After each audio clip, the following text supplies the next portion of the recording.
Good evening, Cam. How are you? I am great. Thanks for coming on the program. Happy belated Thanksgiving to you. And to you, sir. Thank you. Well, listen, we've had so many calls over the past couple of weeks from folks who are inquiring about this particular firearm, that particular firearm. And you know what? I don't get to go to the range often enough to be able to answer those questions. So I thought, well, why don't we bring in a guy who does get to go to the range a lot so that we could hopefully answer the questions from our listeners. So 1-866-NRA News, 866-672-6397 is the number to call if you have a gun-related question for Mark. And I'll start us off, Mark, but frankly, I don't want to monopolize the interview here. Well, you are the host, Cam. I know, so I'll reserve the right to ask the first question. What was the last gun that you actually had a chance to shoot? Oh, my. I was trying to think. Actually, it's funny. Are you talking a personal gun or a work-related gun? Because the last gun I personally shot was a 1916 made Springfield Armory 1911 lower with a Jonathan Arthur Senior 22 conversion kit on the top of it. Oh, wow. And I shot that at the let's see, I think on Thursday or Friday last week. The funny thing is I will go in and shoot that 22 conversion unit probably as often as I shoot anything else for fun, simply because the ammunition's affordable. And it's a great historical frame, but it shoots very, very well, and it's great for practicing. And that's something that, it's hard to come up with $15 for a box of 45 ACP. Yeah. Even if you do get a discount on ammo, and I know a guy when it comes to ammo, but that's fun. The most interesting gun I've shot was actually a Colt Model 1895 Gatling gun. You're familiar with the National Firearms Museum's Peterson collection. Oh, yeah. And we have one of Lieutenant Parker's Gatlings there. Well, I was at a shoot held in Pennsylvania, and it's a big Gatling gun shoot, and one of the guys, Dr. Wiseman, brought his personal Gatling up, and unlike Phil Schreier, who's turned the crank on the one in the museum, I actually got to fire a serial number, I think it was 1043 and 3040 Krag, and that's perhaps the most interesting gun I fired in the last month, I'll tell you. That is very, very cool. So what is it like to actually shoot a Gatling gun? It's funny. It's really, really a kick. I fired quite a few of them, and they're all a little different. They have different synchronization, different harmonies to them. I got to fire the replica Bulldog Gatling made by Kurt Wolf at U.S. Armament. I fired that quite a lot. And then I fired an 83 Gatling of Charlie Smith Galls, and then another 10-barrel Bulldog of Charlie Smith Galls. And it's, I fired all sorts of fully automatic firearms, manually operated firearms, and there's just something about a Gatling gun that it's just cool. I mean, there's really no other way to describe it. Yeah, well, one of these days, hopefully, Mark, I can, ingratiate myself enough with you. Can I carry your bags next time you get to go to one of these? You'd be surprised, especially when we're filming the TV show, how often I get that offer. No, I would not be surprised at all, actually. All right, let's go to the phones here. 1-866-NRA News, 866-672-6397. We're talking with Mark Keefe, the editor-in-chief of American Rifleman magazine. And let's start tonight with Tim in Ohio. Tim, good evening, sir. Hey, how you doing? It's Jim. Oh, sorry about that, Jim. No problem, man. Right now, I'm trying to decide to go with a Taurus 44 Magnum 4-inch barrel or a Taurus 45. I'm a cross-country truck driver, and I need something for protection because a lot of us have been getting robbed out here. Well, Jim, my first question for you is: Are you looking at are you more of a revolver guy or a semi-automatic pistol guy? What do you like? I could take either or. I'm going to hit what I'm shooting, and I've never had a problem with focusing on what I'm shooting.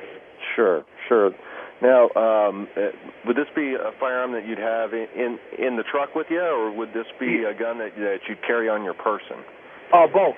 Okay. Well, I got to tell you, you're probably a big guy, Jim, but a 44 Magnum's a lot of gun to try and conceal simply because of the size of the cylinder. Even a 4-inch barreled gun, I mean, It's a large gun. It's a lot of gun, and 44 Magnum is a fairly devastating cartridge for a handgun. The problem with a large gun like that is really concealability and also recovery from recoil in case you have to fire more than one shot. You can use 44 specials in a 44 Magnum because you don't necessarily need all of the energy generated by a full house 44 Magnum load. Yes, sir. So I'm kind of a 45 ACP guy, but that's a personal opinion of mine. If you like the Taurus guns, there are a couple to look at there. Of course, there's the full size with a more generous magazine capacity, but then also you have they don't have a slim 45 yet. They do have a 9mm and a 40. They're very small guns.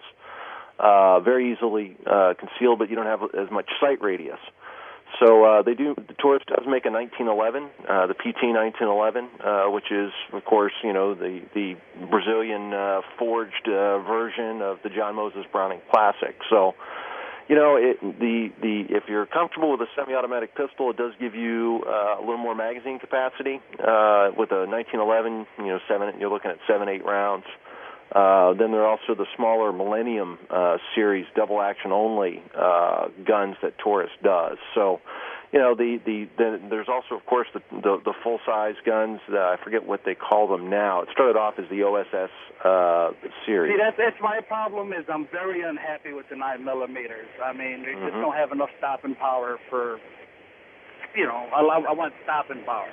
Well, in a semi-automatic pistol, the cartridge you're looking at then, of course, is the 45 ACP. Now, 40 S&W is used by a lot of law enforcement agencies as a very effective cartridge, especially with good bullets, or good projectiles designed for controlled expansion.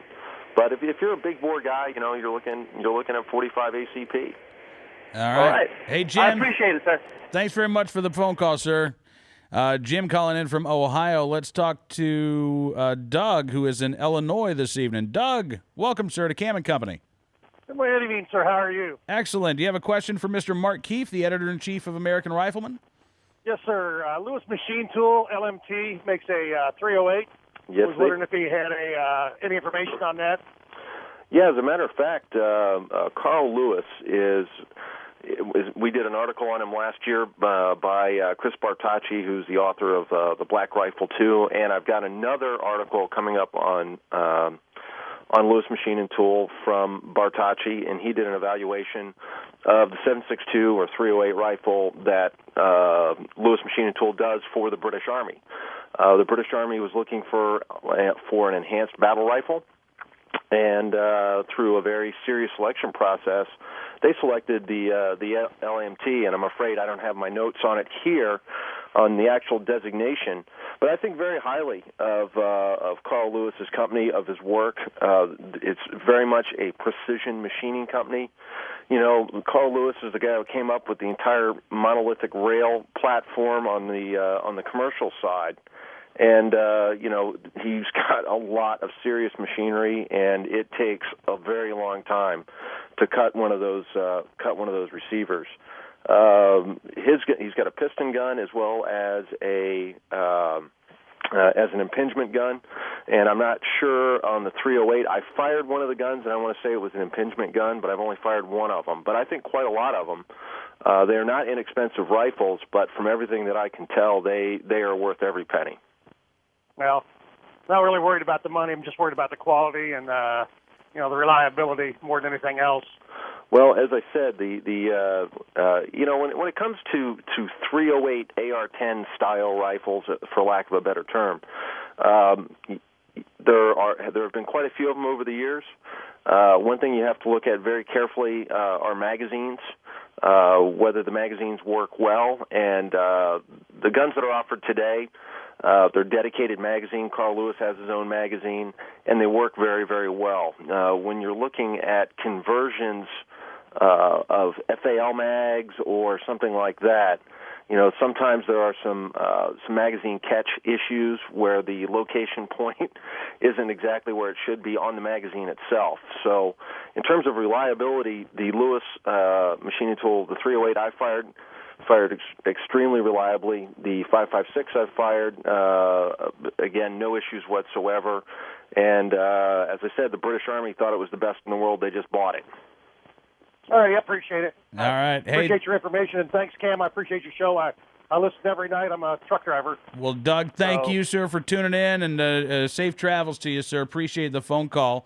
We're going to get to more of your phone calls, but I want to go into the talkbacks here. Paul in Minneapolis writes in, he says, all I want for Christmas is my Glock 26 4th generation. When can we expect delivery?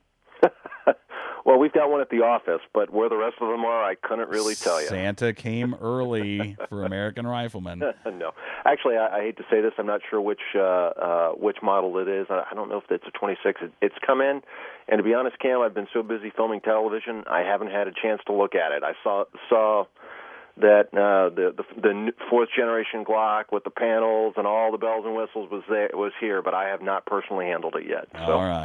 All right. Let's see. Let's go back to the phones at 1-866 NRA News, 866-672-6397. We're talking with Mark Keefe, the editor-in-chief of American Rifleman magazine. And Jim is in Pennsylvania tonight. Jim, how are you, sir? Hey, good evening, Kelman. How are you tonight? Great. Do you have a question for Mark? Yeah, I do. First of all, Cam, I want to tell you, another truck driver out here. I live 3 hours a night. I love you road warriors, man. Thank you so much. Hey, I was real happy to hear you mention the 3040 Craig.